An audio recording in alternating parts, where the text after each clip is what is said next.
Hey guys, so I just got back from a workout and I figure, you know what? Why change out my workout gear?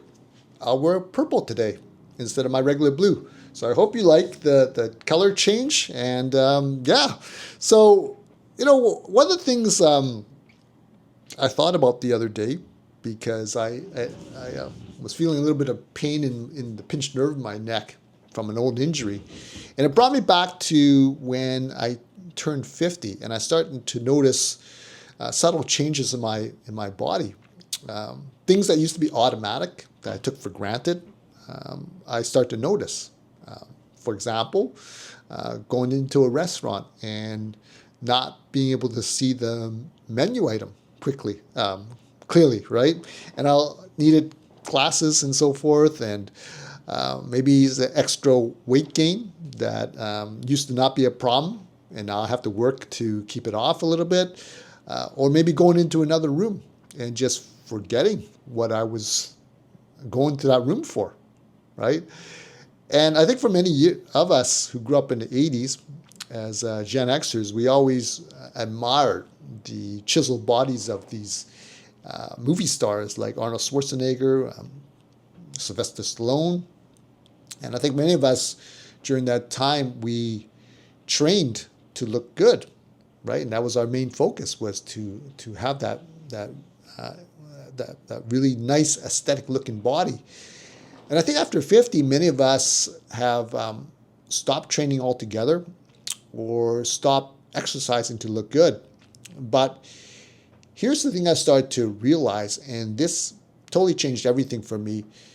And it has nothing to do with how good you look when we're in our 50s, right? It is a benefit, I have to admit, because very few people do look really, or train or work out in their 50s to look really in good shape, right?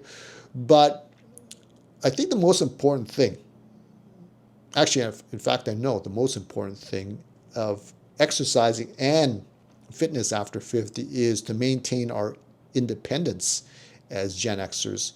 And I think the thought of being reliant on others, at least for me, would kill me. And I think after seeing our parents get old and struggle with day-to-day life, I think that's something that we swear that us Gen Xers would not follow. And so today I want to talk to you about what I did when I started to notice that my body was starting to get older, and the reason why my focus on fitness has shifted from the way what my focus was when I was 35. So for many of us, I think, as I said before, as Gen Xers were raised on 80s movies, and I think many of us also wanted to have that look of an athlete, have that muscular look that many of the movie stars had. But after 50, I think many of us, I think the goal of looking good becomes secondary, because I think for many of us that maybe have stopped exercising because we've given into aging and decided that, well, there's nothing more we can do. We just have to accept it, and everything is doom and gloom. But I think many of us has also lost our internal drive to look good, to feel good, and maybe have lost our confidence, right? Because being youthful, you have a lot of confidence, but getting older, when it's hard, when you start to look at the mirror and you're starting to see your body changing, your face and everything not looking the same anymore. So, but I want you to remember that that's the most important thing, okay, and the reason why we exercise now, is to make sure that we can live a independent, fulfilling life, right, from here on, as we head into our senior years. And the first thing we have to accept is we're not going to look like we're in our 20s again, but realize that the benefits of taking care of our health and adopting fitness as a part of our regular routine is so that you can carry your groceries up by yourself. You don't need to ask someone for help. You can run after your grandkids. You can go hiking, right? I know Chuck Norris, before he died, a month before he passed away, he was hiked up a mountain. And I think that's one of the best ways to go is to be healthy still, and just old age just, takes you away instead of wasting away for 10 or 15 years in a old folks home. So the other thing is we want to be able to work out because we're losing a certain amount of muscle each year. And I think something like we lose about 3 to 8% of our muscle per decade. So after 50, that actually accelerates. And I want you to think about this because from my experience, my father last year, he got home to his driveway, and this was in the winter time. Well, he slipped and fell, and he couldn't get back up. And luckily, my mom was at home. She was wondering, like, okay, what happened to him? So she went outside, and you have to understand this is in the winter time when there was snow outside and it's freezing. And she found him laying there. He couldn't get back up. And so she tried to pick him up, but she couldn't lift him up. So she had to call a neighbor, and the neighbor came over and helped get him into the house. But you have to think about, like, well, what if my mom wasn't at home? My father would have froze to death outside. So it's these things that you can help prevent when you adopt a fitness routine and take care of yourself in your 50s. And the third thing is, it's not about like let me explain this. When we were younger, we tended to let our ego get involved. So, for example, if we lifted weights, we always want to go for a personal best. But now you go for a personal best, you might end up tearing something, and you could be out for a long time.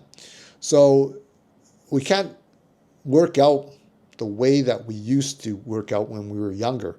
And I've seen some old timers, comment on the in some fitness forums that I'm as strong and as I was when I was 25 years old, and I'm still going hardcore. Well, I don't know about that. I mean, the science is not behind you, and I don't think it's the smartest thing to do. I know for myself, I don't go as hard as I used to. I don't, especially when I'm doing jiu-jitsu. Even though young guys push me, I make sure that I keep myself safe. That's the most important thing. Whereas before, when I was younger, I'd probably want to go after it more. But now I'm just happy to be amongst the young guys, and I can hope to keep up. But the main thing is to be here and to be in shape still. And I think a lot of the young guys look up to me for that, because they say they want to be like me when they get to the age of 57. So the next thing is the Gen X trap. Many of us were used to being independent. We're used to not asking other people for help. And I think that'll be a tough thing for us if we were to lose that ability as we get older and to have to rely on others. I can imagine, like I said, I can't imagine myself having to ask someone to do stuff for me. I just feel like I was such a burden. So those are the things that weigh on my mind.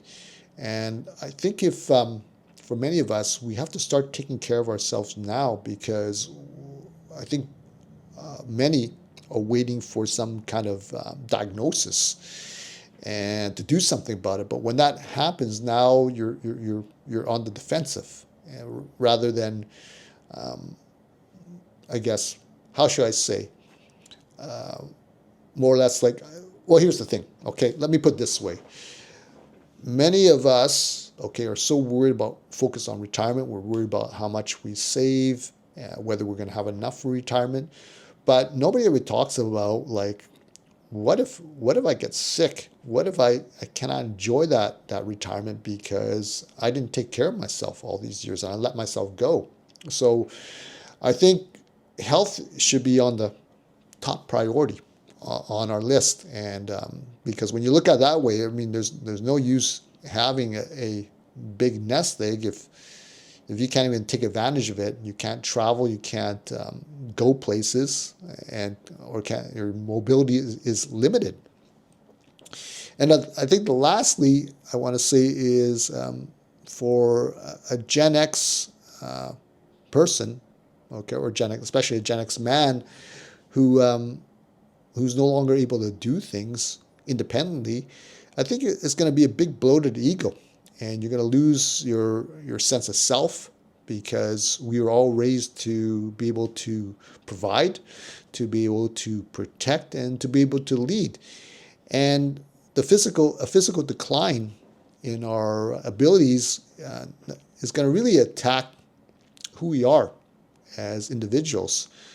So I think it's not only just take care of yourself, not only just makes you feel good and slow down the aging process, but it also preserves our identity in many ways.